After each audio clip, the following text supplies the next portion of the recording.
আগামী ডিসেম্বরের মধ্যেই দেশের কৃষকদের পূর্ণাঙ্গ তালিকা নির্ভুল ও স্বচ্ছভাবে প্রণয়নের নির্দেশ দিয়েছেন প্রধানমন্ত্রী তারেক রহমান।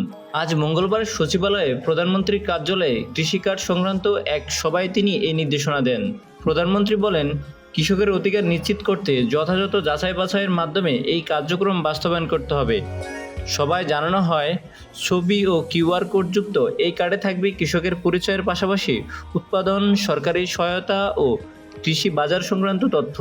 ইতিমধ্যেই শুরু হয়েছে কৃষকদের ব্যাংক খোলার হিসাব কার্যক্রমও। কৃষিখাতে ভর্তুকি, সহজ ঋণ ও প্রণোদনা সরাসরি প্রকৃত কৃষকের কাছে পৌঁছে দিতেই এই উদ্যোগ।